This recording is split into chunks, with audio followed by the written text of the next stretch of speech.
Hello and welcome to Americans Talk Australian Survivor. I'm Rachel. I'm Leah. And I'm Matt. Thanks for joining us. We just finished episode 3 of Australian Survivor Redemption, and there will be spoilers ahead. We open up on day 6 of the Barron tribe. They just got back from tribal council where Kat went home, and we see Mark saying that he is the biggest player on the beach. Yes, he seems to have a lot of confidence, which I understand. But whenever people get that much cocky, then you know something could happen. Right. It could fail on him. Yeah, he definitely had a great move last night, but is he the biggest player on the beach? We'll find out. Well, some people didn't like what he did, right? Yeah, we see a lot of people saying, what actually happened last night? I can't quite figure out how we got here to voting out Kat. Yeah, Johnson and Selby were saying that they were upset about the tribal, and they just weren't happy. They think maybe they should get rid of Mark. Mark, yeah. If you're not in on it, you're going to be upset. Yeah. Yeah, Blanche and Johnson specifically were saying, it seems like Mark's the one who changed things last night. Maybe he's a little bit too powerful. They called him the Prime Minister Mighty Mark, yes. and they're ready to vote him out. Yeah. And so it's a little worrisome for us as fans of Mark to see him getting in such hot water. But we'll see. We'll see what happens. And then the complete opposite on Bounty, right? Did you see they're happy, they're clapping? I mean, it's just a whole different feeling. They no all stress. seem happy, right? Yeah. They're writing poems about each other. They're smiling. That was unusual. Yeah, well, Eliza's a writer, and she has a good alliance with Jackson, and she felt the need to share it to us in poetry. I'm sure producers encouraged her to. But they are describing each other as twin flames. They really feel connected, so that looks like a powerful duo to look out for. We see that Harry is back to his mischievous, dirty ways. He tells Paula and Jackson that he hit a papaya, and so at night they sneak out and they call themselves the Papaya 3, enjoying that. And so it's always good to see a nighttime alliance surrounding food. It was funny because Harry said, I took a lot of thought and to bring this papaya at the proper space. Yeah, he kept moving it, moving it along so that he could get it out of the camp there. But it's just one papaya. It's not like it's that much, but not like it's a jar of cookies or something, right? Well, it still makes you feel special. I think it was a good move on Harry because now you're like, oh, I'm part of the secret group and I got a treat. And, I don't know. I think psychologically it's a good trick to play on your allies. And I was thinking, oh, no, somewhere later in the episode, someone's going to say, where's that papaya that we had left over? Yeah. But they didn't. Well, Harry said everyone kind of forgot about it, right? But that's what made me think that someone's going to remember since they put that in there. They forgot because Harry hit it. Yeah, right. Right. Good idea. Yeah, so here we're seeing Harry talking with Jackson about how they want to blindside Lottie. So really coming back with the themes that we've seen from Harry this whole season about how he is anti-Lottie. So now it's time to get into the challenge. So this was kind of a unique one. We have that giant ball swinging from a rope and we're trying to knock down columns. But the interesting thing is here that both teams are going for the same columns. So that made it fun. Yes, more exciting than exciting. Yeah, better than each team having, their own setup. Made it a little bit more interactive. It looked difficult, The first couple of shots didn't work, and then they had to figure it out. And it took a lot of work to get that big ball swinging on the pendulum. Yeah, and they were able to figure out you needed the second swing to build up enough momentum. That was a good call. And to release the rope at the right time, because we saw many times where the rope wasn't released at the right time, and it just, crashed into the stage or the platform that they were on. Yeah, you could spend a whole day practicing that challenge and still be struggling. But they seem to pick it up pretty quickly. So during all of this, though, the biggest side plot that we can see is Brooke and Lyndall trying to exchange that immunity idol. So we know before that Lyndall, set up this whole plan for them to swap their immunity idols so that they each have the one on the correct beach. And we see Brooke is holding her hat, and you can, we know that there's something in it because we keep zooming in on the hat. She's ready. Yeah, she's ready to go. She has a plan, and Lyndall's just like looking around. She's like, I don't know what to do. Yes. She's looking. She's like inching over, but not really doing anything. Brooke's moving her bag over. Lyndall's just like walking around. Yeah, I didn't think it was going to happen. They were both very lucky that the challenge was like this, that they could stand there and not necessarily participate, and then just give a cheer every once in a while without people noticing. Very lucky. Yeah, so finally Brooke takes it upon herself to just hide the idol in like the bush behind the flag, which was very smart because that way she could go put it down. Lyndall picked it up, swapped it out, and then Brooke went back and picked it up. So, I mean, it was a lot of activity back there. I'm surprised no one noticed. Well, I think that... But they were able to get it done. The challenge was so exciting. People, all their attention was focused on that. So It was Ben and Simon in the beginning, and both of them did really well. Ben was the one who figured out the double swing, or his team did, or tried. Yeah, he is a beast. Yeah, he is. And then Harry gets in, and what does he do? He hit 2 columns at one time. Wow, and that's insane. That's wild to be able to figure that out. And David said, I didn't even think that could happen. Right. So do you think he was aiming for that, or was it just a bad shot? I think it was incredible. A lucky shot, not a bad shot. Yeah. But Harry, he was the game winner for that. Right. Yeah, I mean, for the Golden God to be impressed with your physical work, that's impressive. Right. Because you needed to knock down 3 in your direction, right? 3 out of the 4, right? And so he does 2 and 1, and the game's they're 3 out of the 5. Yeah, it's great. So the Bounty Tribe wins the coffee and donuts, and the secondary winners are Lyndall and Brooke because they both have their idols. Yeah, I was very surprised by how much they were able to talk about it after, though. Everyone's hugging. They're like, "Did you get it? Yeah, right. It's in my sock." Yeah. It felt like we just kept going on and on with this conversation. I kept thinking that someone has to be noticing. Yeah, it was surprising to me that they didn't move on because it seemed like a receiving line where people were moving on and talking to other people. So let's talk about that. That's never happened before. And I'm wondering, did someone behind the scenes say, all right, I want you guys to go and congratulate each other? I mean, that was very strange. You've never seen people hug like that after a challenge. Yeah, we've never seen it quite to that extent, but we have always seen in Australian Survivor they have a little bit of interaction after a challenge, because I think every time they try to do any sort of exchange or conversation at a challenge, we're always surprised by how much time they have. And this one did seem longer than usual, though. But I think maybe they just probably don't show it every time on the show, but I think they are actually interacting that much. Well, I think that's what drew us to Australian Survivor. We like the people seem so much nicer and get along. I hope we really hope we get to Australia and get to experience and see the citizens of Australia. Yeah, we'd love to experience the culture, but for now, TV will do. I thought it was funny. One last thing that Lyndall said, that was the most awful swap in history.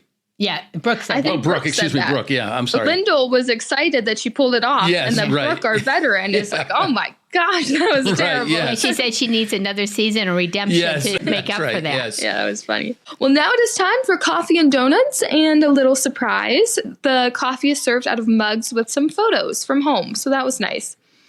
I thought my favorite mug was probably Simon's because he has that photo of him with the cookie idol and a nice reminder for him about his prior But season. what a good sport. He's laughing. He runs with it. He doesn't get upset. And then to find out he's a dad, that was really cool. Very nice. Yeah. Yeah, so this is interesting. Simon has had a child since being on Survivor and now returning. Brooke mentioned earlier that she had a child and then in between her seasons. I think from prior seasons, Shawnee did the same thing, had a child, came back. So it is impressive how all of these players are so dedicated to the game that they're willing to leave their young children at home, and they're confident that they can play a great game to make them proud. So it's fun to see the different demeanor that the players have after they become parents. Yes, and how it impacts their new game. parents, sometimes it's very difficult to exercise and get your strength back. But these returning players seem to really have done a great job keeping up with their strength. Right. But like Rachel said, it's surprising to me that people can figure out a way to spend that much time away, that they can be gone for 30 or 45 days. Well, you need a supportive group. Yeah. If your family's that supportive, which it sounds like these people are, then you can do it. Right. Yeah, I mean, I think it'd be tough as a new player to figure that out, but I think the returning players, it really speaks to how much the game means to them. And I think their community around them can sense how important the game is. So if they get another chance, everyone kind of luckily is able to rally behind them and get them back on the beach. Right. And then we saw Laws talking about her daughters, that she was divorced and that she's a fierce woman and she wants that to come back out. So that was nice to see Laws' story. Yeah. Yeah, it's very nice to learn a little bit more about the players. Someone who didn't care for all of this was Harry. He thought everyone was having too much fun. It's time to play the game. So Harry proposes this 8-person alliance, and he wants to basically leave out Eliza, Lyndall, and Laws. Well, Jackson, as we know, has just had a poem written about him by Eliza and is not willing to leave Eliza out of that 8. So he wants to make it 9. The thing is, there's only 11 players on the tribe, so a 9-person alliance seems to me to be a bit ridiculous. It's too many people. From what we know, right? That's just way too many. Too many people are going to be unhappy with a group of 9. Yeah. Then we hop on over to the Baron tribe. They unfortunately do not have the coffee buzz that Bounty does, but we do hear a little bit about Mark again. So we see Keely and Faith running off, and they're deciding that Mark may be getting a little bit too big. They don't want to strike yet, but they're kind of talking about, well, when the time comes, how are we going to handle this? So I think that's very smart. They're willing to be protected by Mark during these early stages of the game, but they're aware that they're not bringing him to the end. I thought Keely was the leader in that discussion. Yeah, so she seems like a player to watch out for. I think she's very strategic. She's had a pretty low profile so far, but she seems to be in the right conversations to take her far. And she said she wants to be a silent assassin. Yeah, well, that's what you need to be to take somebody out like Mark. Yeah, well, let's see what happens. I hope she does it. We hope she does it. Well, eventually. not this episode, but I hope she succeeds as the silent assassin. All right, I was surprised because we all like Mark so much. The last episode, I said I'm rooting for Mark. Yeah. Well, popping back over to the Bounty tribe, we see a little bit about what happened overnight. We see that Lyndall was just kind of like awake, and Eliza called her over to the fire, and she said, you're on the bottom, and so am I, so we've got to do something about that. And Linda was very, very upset by this. She was upset that she was had to wake up in the middle of the night, and then it was such bad news, and she couldn't sleep after that. Why couldn't she wait till the morning to tell her? I woke up in the middle of the night to hear that bad news. Yeah. Now go back to that. Yeah. How would you have reacted to this? Would you have been upset, or would you have been grateful for the news? I think it's good to know, right? If you're one of the few that might go on the next vote, yeah, right, the next vote, it's good to know. I would say, tell me in the middle of the night, tell me during the day, tell me anytime. I need to know. I think it's good that she told her. I think I would want to know. But I do understand about nighttime, then you can't sleep, and you have a challenge coming up. I think the timing was wrong. I feel that I wouldn't have minded the timing so much. I think, to me, I felt that Eliza was setting it up as like, okay, we're both up now. We just found out this news. Let's make a plan. Let's sit down. Let's really work this out. And I think Lyndall was just like, I'm going back to bed. Let's, leave me alone. And I wonder if she would have taken the approach of, okay, let's be allies. Let's figure something out. Yes. Let's sit up and talk all night, if things would have progressed differently. But Lyndall did not care for this approach. So a tip to all of our listeners going on the show ever, be mindful of people's sleep. Yes. Especially on Survivor, yes. But plus, she's just cranky because she woke up, right? So. Yeah.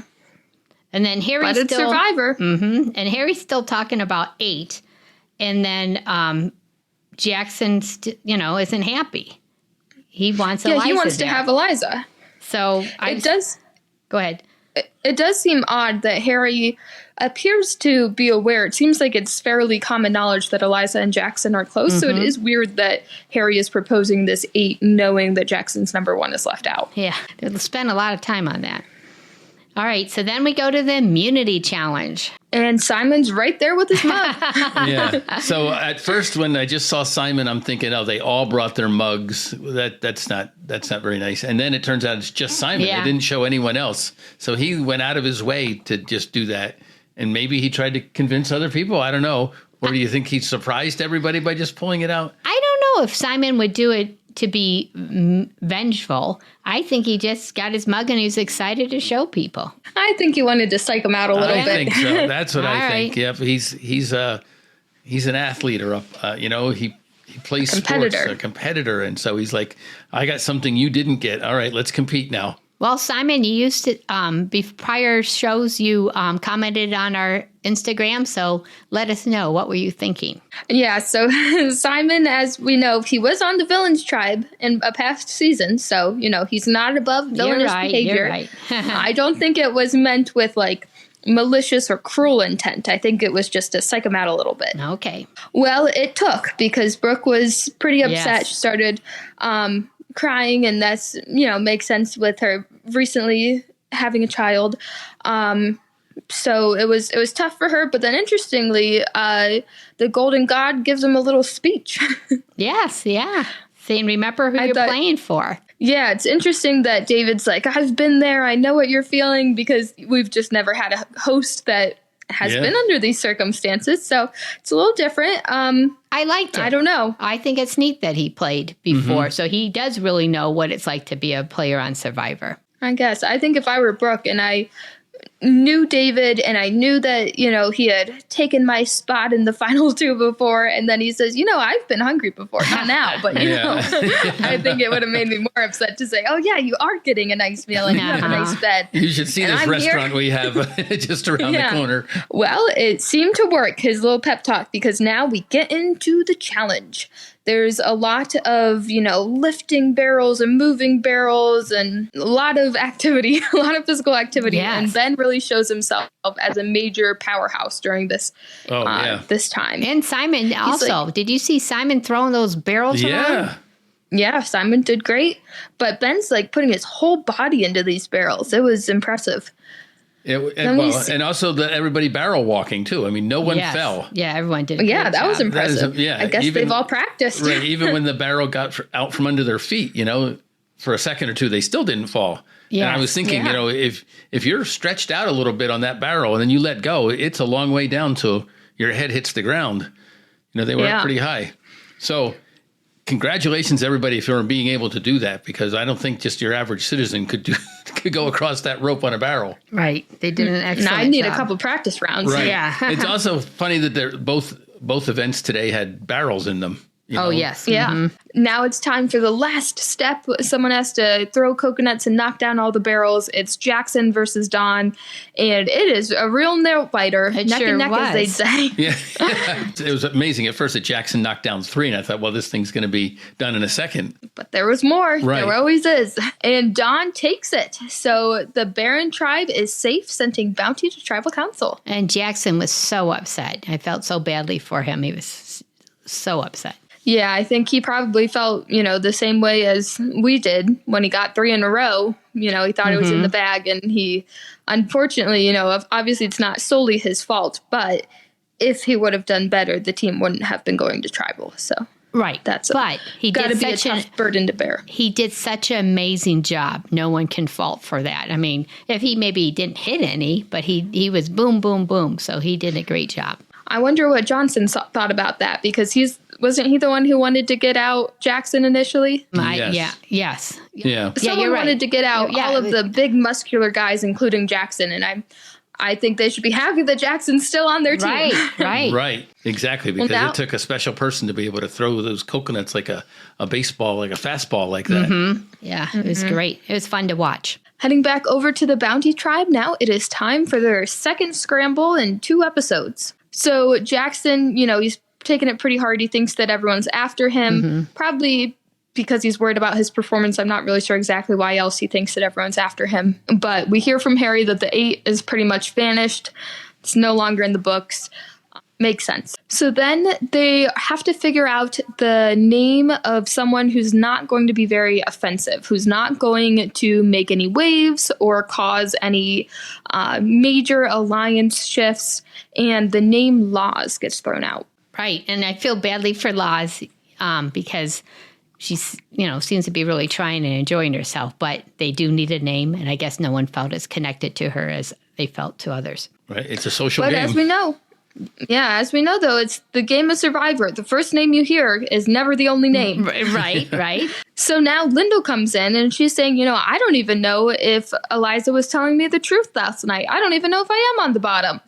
So she runs around and tells every person of the tribe exactly what happened last night. I thought that was interesting because I thought, would anyone really care? I mean, all right, so she woke you up at the middle of the night and said you were at the bottom. I don't understand why anyone else would really care. I guess my question would be, how does she know that? Who told her, right? Yeah. What's her source?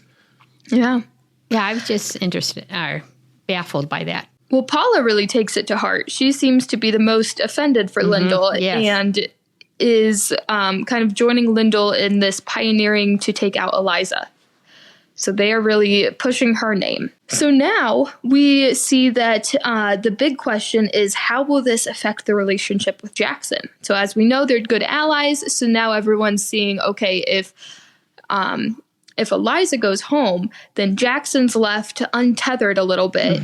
And the thought is he just going to fly right into Simon and Harry? And now that creates a very dangerous trio. So that was what Aisha was thinking. And I think that does make sense. Well, isn't he already in their trio? Not completely. He is. But I think right now it's still a distinct 2 and 2. Harry and Simon, Jackson and Eliza. And I think if Eliza comes out, they become like a triangle. So that's why Aisha's thinking Laz would be better. So there's a lot of discussion. And, Lottie is saying, Harry and Paula, they have a lot of power. Someone has to break these guys up. Yeah. But what I'm wondering, go ahead. They spent a lot of time on Lottie. Just not her talking so much, but just a pit of her face. Like she's intense thinking all the time. And I thought that was interesting. It seemed to be an unusually large number of cutaways of just her looking this way, looking that way. Yeah. And then you would think, she's going to say something as soon as this person finishes their sentence. And she didn't. And she didn't. She didn't. Yeah. It was interesting. Well, all that time looking at her on the screen, I was thinking, what happened to Harry trying to get out Lottie? It seemed like last episode, it felt like Harry versus Lottie was about to come. And it seems like they still both think the other one holds too much power, but no one's making a move yet, which might be a good idea. You got to keep your enemies until a little bit further in the game. But I was just surprised that it really wasn't addressed. I don't think Harry feels like he'll have enough numbers to do that. He's waiting a little bit. Maybe. Then we hear Simon say that he's very confident in his position in the game, so much so that he compares himself to Boston Rob. Wow. So that's quite the famous Survivor player to illuminate. But we left Boston Rob on the Traders US, so get Simon over there. Make him a trader. We'd love to watch him. He could bring his new mug to the castle. It would be really interesting. Maybe Kat from New Zealand can join him. Yeah, right. Yeah, that'd be fun to watch. So now we are heading into Tribal. So there's a lot of talk about, who's driving the bus, who's making the decisions, and it's pretty classic early gameplay Tribal. No one really wants to cop to making any moves. Everyone's just a follower. Harry, though, eventually comes out as the driver of the bus. A crazy thing to say. If he was joking, I don't know. Yeah, he shouldn't. I don't understand. Like you just said, it's the third Tribal. Why would you want to show that you have that much power? I think he's excited. He wants to show off. Yeah, he had that smile on all the time. But I don't know. I think you're putting yourself up for a risk. But no sidebars at this council. Different tribe, yeah. Right, yeah. A pretty tame Tribal. It was. Then it's time to vote. So David collects and reads the votes. He announces 3 votes for Laz, and all the other votes are for Eliza, sending her home. She takes it extremely well. She congratulates everyone on the blind side. She seems to have genuinely enjoyed her time and is very gracious with her exit. I agree with you, but she sat there for a little bit like she couldn't believe it.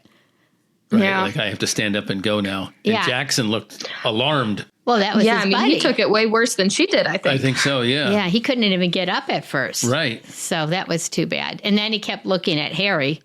But Harry, we know, he did not vote for Eliza. He voted for Laz. Yep. So I guess when Jackson comes back to him, he can say, I didn't vote for her, but I did see Jackson say, did you know about this? That was not the question Harry was expecting. Right. No, that is a very good lawyer type question, right? Right. Not who did you vote for, but did you know that this was going to happen and you didn't tell me? So it will be very interesting to see what tomorrow or the next episode. Yeah, from what we saw of the camera, it looks like when Jackson asked that, Harry just kind of like looked away. He didn't seem to give an answer, which to me would be the answer in itself. Right. Yeah. But, you know, I mean, Harry, it's Survivor. You're allowed to lie. You can say, no, I had no idea. Yeah. Well, it was interesting. You could tell because Harry, who never has his head down, his head was down. He didn't want to look at anybody. And he's usually, you know, sitting up as straight as can be and smiling and looking at everybody. Driving Yeah. the bus. Right, right. Yeah, I mean, to announce yourself as bus driver and then be pretending to be left off the vote, I don't know. Yeah. Yeah. That's a good point. Well, it'll be interesting the beginning of the next episode when we see that confrontation. Yes. Yeah. I agree. This will be some fallout. Well, it has been a fantastic first week of Australian Survivor Redemption. We have loved being back on the podcast, hearing from you guys, and getting to know everyone's thoughts. We love being able to share our thoughts and opinions as well as hear from you guys. So please let us know, what do you think what was the best episode of this week, and who are you rooting for as your winner pick? Let us know on Instagram at ATA Survivor, TikTok at ATA Survivor, and send us an email at ataustraliansurvivor@gmail.com. Thanks, and we'll see you next week. Bye. Bye.